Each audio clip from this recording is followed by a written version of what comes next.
حضرت مالک بن دینار رحمت اللہ تعالیٰ علیہ فرماتے ہیں میں حج کرنے گیا تو اس سال نا حج میں بڑا رش ہوا، لاکھوں لوگ آئے، تو میں نے عرض کی مولا سب کا قبول ہوا ہے کہ کوئی رہ بھی گیا ہے؟ تو فرماتے مجھے خواب آئی اور بتایا گیا لاکھوں کا قبول ہو گیا۔ بڑا بے نیاز ہے اللہ، بڑا بے نیاز ہے، بڑا کریم ہے، چاہے تو گھر بیٹھے بیٹھے کہے ماں باپ کا چہرہ دیکھ میں تجھے حج کا ثواب دیکھ، ماں باپ کا چہرہ کا سب کا قبول ہوا، ایک ہے محمد بن ہارون بلخی اس کا نہیں قبول ہوا۔ فرماتے ہیں میں سویرے اٹھا تو میں ڈھونڈنے لگا کہ بلخ کے لوگ، خراسان کے لوگ کہاں ٹھہرے ہوئے ہیں، وہاں علیحدہ علیحدہ ہوتے ہیں نا، یہ پاکستانیوں کی بلڈنگیں، یہ انڈین ہیں، یہ فلان ملک ہیں، تو کہتے ہیں میں ڈھونڈتے ڈھونڈتے پہنچا تو میں نے بلخ کے لوگوں کو پا لیا۔ میں نے پوچھا تم میں محمد بن ہارون بلخی کون ہے؟ تو لوگ کہنے لگے وہ تو بڑا نیک آدمی ہے، بڑا پرہیزگار ہے۔ کہتے ہیں میں نے کہا مجھے خواب آئی ہے، حج قبول نہیں ہوا، یہ تعریفیں کر رہے ہیں۔ میں نے کہا کس طرح کا نیک؟ تو لوگ کہنے لگے جی 24واں تو وہ حج کرنے آیا ہے، ساری رات نفل پڑھتا ہے، سارا دن روزہ رکھتا ہے، بہت مالدار تھا پر ہر چیز اللہ کی راہ میں خیرات کر دی۔ فرماتے میں نے کہا وہ کہاں ہے؟ کہنے لگے پہاڑ کے پیچھے خیمہ اس نے لگایا ہے، وہاں اللہ اللہ کر رہا ہے۔ حضرت مالک بن دینار علیہ رحمہ فرماتے میں وہاں پہنچا، مصلی پہ بیٹھا تھا، سلام پھیری، میں نے السلام علیکم کے بعد کہا آپ محمد بن ہارون بلخی ہیں؟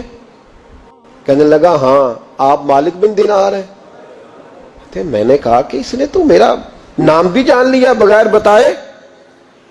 فرماتے ہیں میں نے کہا کہ ہاں میں مالک بن دینار ہوں۔ کہنے لگے کیسے آئے ہو؟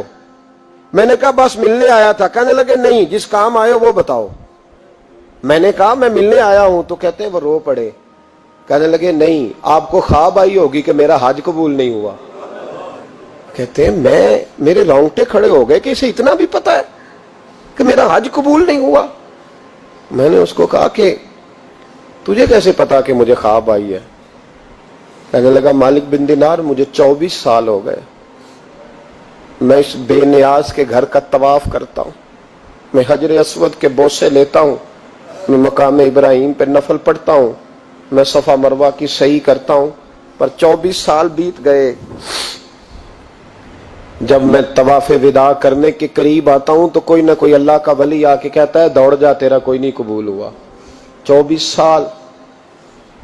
تو مالک بن دینار فرماتے میں اس کے قریب بیٹھ گیا اور اس کے گھٹنے پہ ہاتھ رکھا، میں نے، بندہ بھی معذور تھا، اس کا ایک ہاتھ کٹا ہوا تھا، چہرے پہ عبادت کے نشانات نمایاں تھے، اور میں نے کہا یار پھر تیرا حج قبول کیوں نہیں ہوتا؟ تو کہنے لگا مت پوچھ، تو مجھ سے نفرت کرے گا۔ میں نے کہا نہیں تو بتا۔ کہنے لگا نہ پوچھ۔ میں نے اصرار کیا تو کہنے لگا اس لیے نہیں قبول ہوتا کہ میں اپنی اماں کا نافرمان۔ کہتے ماں کا نافرمان کیا ہوا؟ تو کہنے لگے اللہ نے دولت دی، جائیدادیں، گھوڑے، زمینیں، میں عیاش ہو گیا، میں اللہ کے دیے ہوئے مال کو ناجائز جگہ خرچ کرنے لگا۔ ماں میری بوڑھی تھی، عبادت گزار تھی، مجھے سمجھاتی تھی۔ رمضان کا مہینہ، عصر کے بعد اماں تنور میں روٹیاں لگا رہی، میں گھر آیا شراب کے نشے میں، اماں روٹی دو۔ ماں کہنے لگی شرم کر، روزہ رکھا نہیں تو جنہوں نے رکھا ہے ان کا تو خیال کر۔ کہتے ہیں یہ لفظ میں نے سنے تو ماں کو ایک تھپڑ دے مارا، اماں جلتے ہوئے تندور میں گر گئی، لوگوں نے مجھے کمرے میں بند کر دیا۔ کہتے ہیں ساری رات میں شور سنتا رہا پر نشے میں پڑا رہا۔ اگلے دن ظہر کے بعد آنکھ تب کھلی جب میری بیوی الماریوں سے کپڑے نکال رہی تھی۔ میں نے کہا کہاں جا رہی ہو؟ کہنے لگی میکے جا رہی ہوں، میں ماں کے قاتل کے ساتھ وقت نہیں گزار سکتی۔ میں نے کہا ماں قتل ہو گئی؟ کہا ہاں، رات 9 مہینے تجھے پیٹ میں رکھنے والی اور چھاتی کا دودھ تیرے گلے میں اتار کے پالنے والی تیرے ہاتھوں قتل ہو گئی۔ کہا کدھر ہے میری ماں کی میت؟ کہا دفن کر دیا۔ بتایا کیوں نہیں؟ کہتے مرتے وقت کہہ گئی تھی اسے میرا منہ نہ دکھانا، میرے جنازے کے قریب نہ آئے۔ کہنے لگا میں اسی وقت اٹھا جس ہاتھ سے ماں کو مارا تھا، کلاڑا لے کے ہاتھ کاٹ دیا، جائیدادیں، گھوڑے، مکانات خیرات کر دیے۔ ساری رات نفل پڑھتا ہوں، سارے دن کے روزے رکھتا ہوں، ہر سال حج کرتا ہوں، عرش کا مالک معاف نہیں کرتا۔ حضرت مالک بن دینار کہتے ہیں میں نے بھی ایک تھپڑ مارا، میں نے کہا تو اسی قابل ہے تجھے معاف نہ کیا جائے، کبھی تجھے معافی نہیں ملے گی۔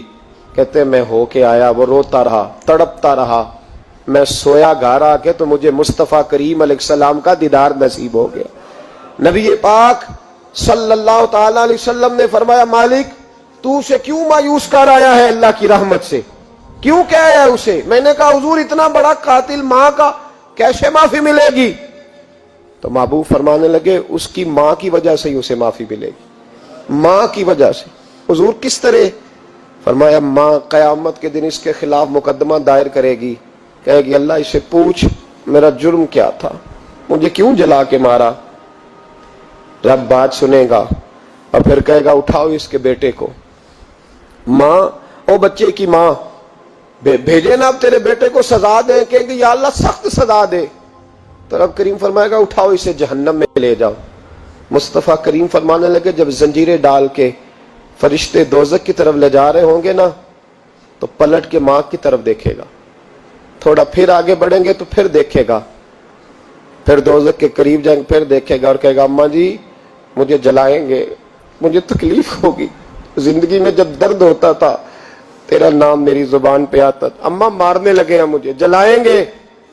میرے مصطفیٰ کریم فرمانے لگے وہ ماں اسے جلا کے مار دیا, وہ میدان محشر بول پڑے گی, کہے گی اللہ اے اللہ اے اللہ.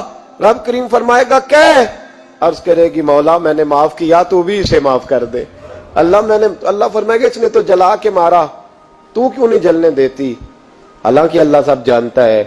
کہے گی مولا میں تو ماں ہوں نا, کیسے موقع دوں؟ تو میرے محبوب فرمانے لگے مالک اللہ اسے اس کی ماں کی وجہ سے